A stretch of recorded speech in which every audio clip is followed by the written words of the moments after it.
Pachelli here. Thanks for tuning in. I'll be talking about the Beatles recording of Misery that they did on February 11th, 1963. It's known as the happiest sad song ever written. John and Paul were encouraged to write songs for other artists, and this one they composed for a young UK singing sensation, Helen Shapiro, who had many hits and the Beatles were on tour with, but she turned it down. They started writing the song backstage at King's Hall on January 26th, and they finished it at Paul's Forthland Road home. About the song, Paul has said, "We were asked by Norrie Paramore to write a song for Helen Shapiro, for her to record in Nashville. We've called it Misery, but it isn't as slow as it sounds. It moves along at quite a pace, and we think Helen will make a pretty good job of it." But as I said, Helen Shapiro turned it down. But another artist, Kenny Lynch, did a cover of it and released it on March 15, 1963. Fun fact to know and tell, Kenny Lynch also appears on the cover of Paul McCartney's Band on the Run album. Now this was the second original Lennon-McCartney song to be covered by another artist. First was the Sparrows version of Love Me Do. About the song, John has said, "It was kind of a John song more than a Paul song, but it was written together." Paul adds, "It was our first stab at a ballad and had a little spoken preface. It was co-written. I don't think either one of us dominated on that one. It was just a job. You could have called us hacks, hacking out a song for someone." Misery was recorded during the day-long session for the Please Please Me album on February 11th, 1963. They did 11 takes, singing and playing live with the usual lineup: John and George on guitars, Paul on bass, and Ringo on drums. George Harrison was intending to play those fills during the bridge, but George Martin didn't like the way he was doing it. So on February 20th, Martin went in and overdubbed those fills and bouncing it from one 2-track to another. And he had to record it at half speed, 15 IPS, and then speed up the tape to 30 to get him right. They ended up editing the first half of take 7 onto the second half of take 9. And that's why you hear the "Shend her back to me," because right there, that's a bad edit. They mixed it on February 25th. The Beatles recorded it 7 more times for BBC radio shows, and they played it in concert for a few months. It was released on the 22nd of March, 1963 on the UK Please Please Me album, and on January 10th, 1964 on an album called Introducing the Beatles, which was the first album of the Beatles released in America on the VJ label. And I still have my copy, bought in '64. And right there is Misery. So that's the backstory. Let's get started.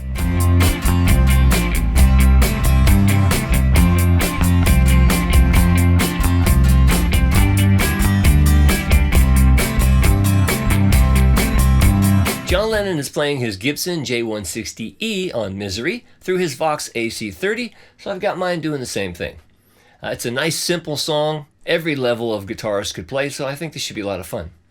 Now, in order to play the intro and the verse, you'll just need these 4 chords. You'll need a G, an A minor,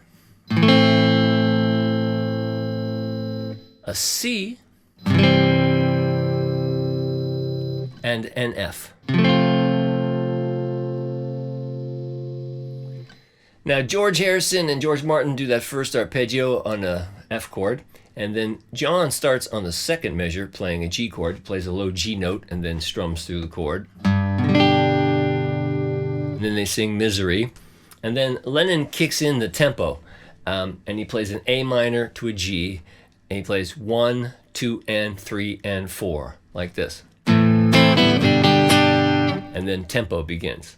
And on the song, it's pretty much the entire song, or verses I should say, where he plays this exact same rhythm pattern. He's always accenting on beat 1, and he strums to beat 1. He plays 1, 2, and 3, and 4, 1. So it's always strong accents on 4 and 1 of the chord. So first is the C chord, and he plays to an F. Repeat that. To an F. Stay on the F. To the G. C to A minor. Couldn't be simpler than that. The second verse is exactly the same, except at the end of the verse, instead of going to that A minor on the last measure, you stay 2 measures on C. So if I play it in tempo, which is around 133 beats a minute, you get this. And I'll take it from when tempo begins on the A minor. 2, 3, 4.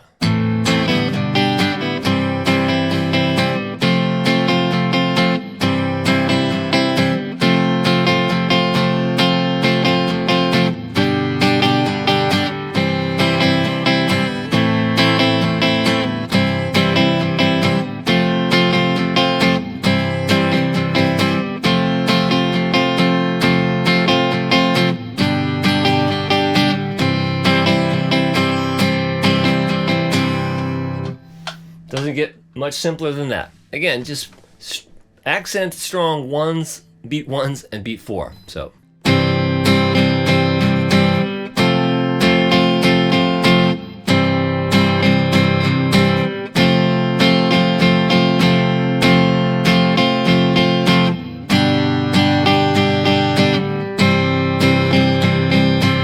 And you'll get it.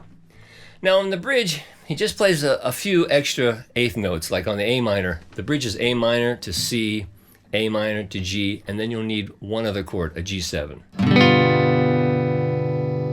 at the end of the bridge. So the bridge is 1, 2, and 3, and 4, and 1, 2, and 3, and 4, and. So you just a little extra and on beat 4. So the bridge would be.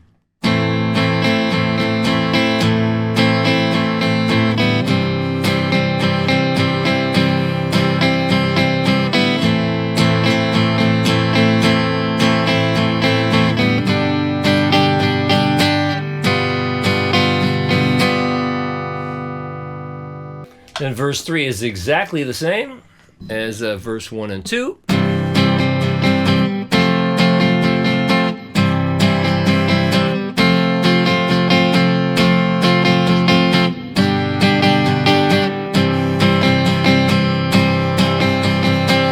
Bridge 2, exactly the same as bridge 1.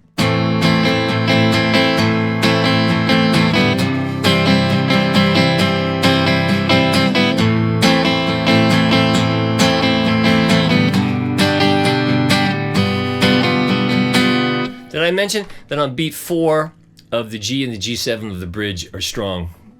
So like it's.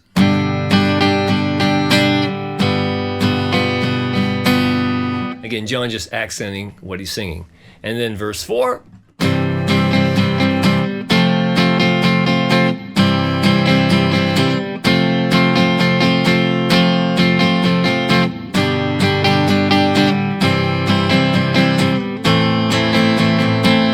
C to A minor for the fade.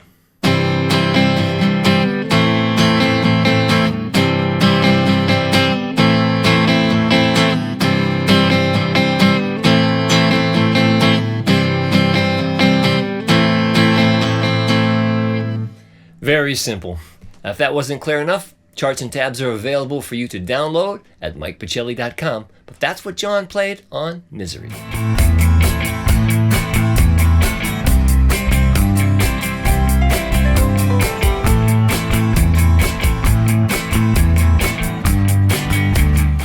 George Harrison is playing his Gretsch Duo Jet on Misery through his AC30. This is a Gretsch Country Classic, and I've got mine going through my 64 AC30. Now, of note, George is still only 19 years old when he recorded Misery. It's about a week or so away from being 20. But the part is very intelligent, and you can tell that he really listened to John Lennon's rhythm part in order to come up with counterparts to, make the song what it is. So it starts off where George just plays a F major bar chord and he arpeggiates through it. And George Martin double-tracked it on that piano. And then on the second measure, George plays quarter note triplets from a low E to G. And then the inside of a C chord. And then when to kick in the tempo, he plays this line. He plays... you can tell they're open strings because he wants to get up to this the C. Now, he's pretty much playing like, the Chuck Berry rock and roll thing, and with slight variations. I wrote it out exactly what he played, and I'll try to go through it. If you want to know exactly what it is, charts and tabs are available at MikePachelli.com. But he plays, during the verses, like this. First, just chord notes to an F, then all eighth notes. Continuing the eighth notes on an F, up to a G, back to the C, and then an A minor. Second verse, slight differences, like this. For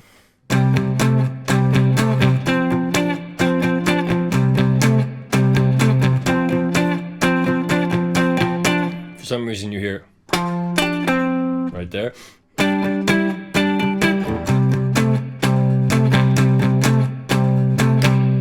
So in time, I should play it in time, it'd sound like this. From where the tempo starts. 2, 3, 4.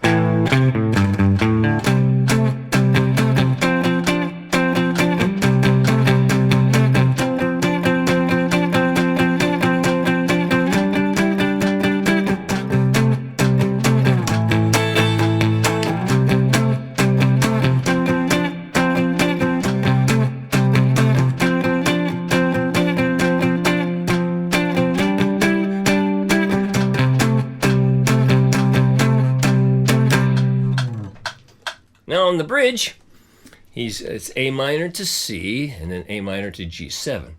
And he bars his first a regular bar chord here on the 5th fret and plays low and just kind of the bottom 4 strings, like. Nice how he just like kind of stays out of the way of John Lennon's more open A minor. And then on the C, you can tell he's up here because you hear, he does this, he goes. And then you hear, very deliberate, because that happens on both bridges. You know? So you get a G, C, right?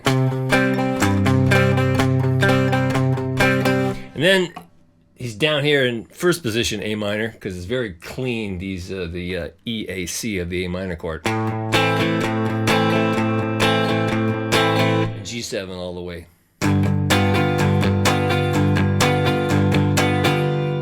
Got that? Let me do the bridge really slow for you.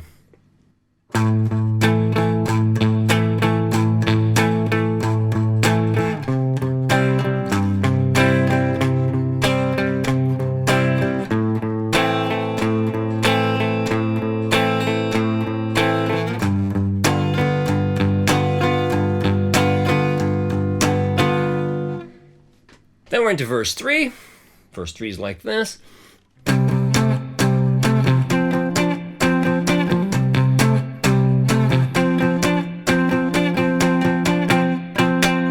Difference on that measure. All right.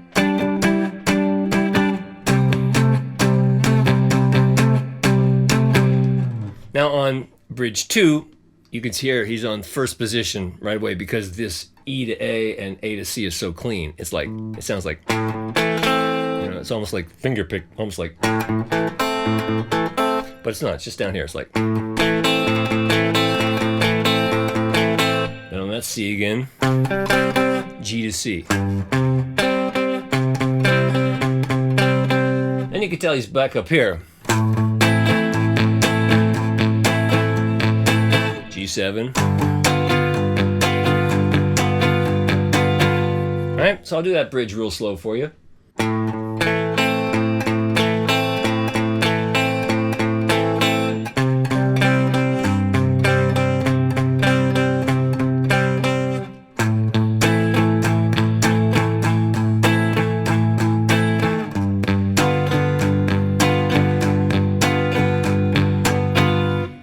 Now you don't have to play that A minor. You can get the same sound here. Just a little harder. So you want to get that sound. Oops. Sound you want to get. So it's easier here. Whatever floats your boat, but you can do it here. All right, verse 4. Same basic rockin', like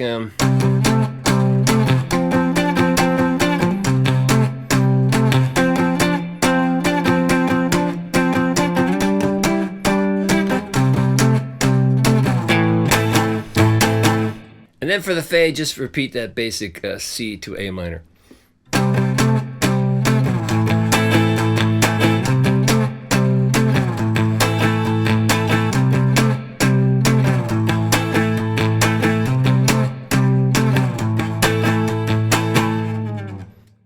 And those are all the parts that George Harrison plays on Misery. Again, charts and tabs at MikePachelli.com will make it even clearer. So I put it all together in a sound alike so you can hear how the two guitar parts fit together. So let's check this out.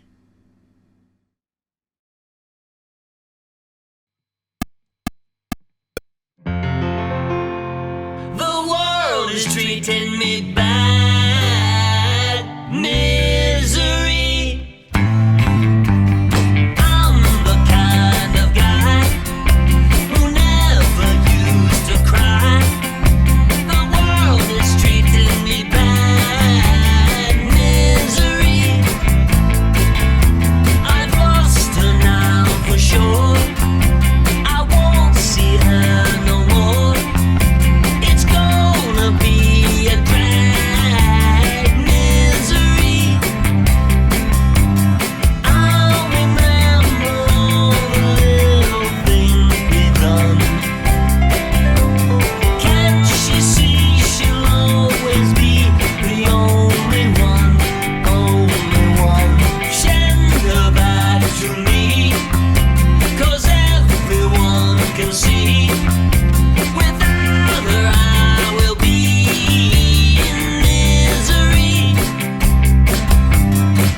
Well, now you see how those parts fit together and how intuitive John and George were in complementing each other's playing. I suggest you download my charts and tabs, play along with the sound alike, and you'll get it just like the Beatles. And if you'd like to drop me a line, you can do so at MikePachelli.com. And that's where all the charts and tabs for my video lessons are available for you to download. And I appreciate your consideration in supporting my work that way. So have fun playing this great old song, and until next time, I'm Mike Pachelli. Thanks for hanging out with me.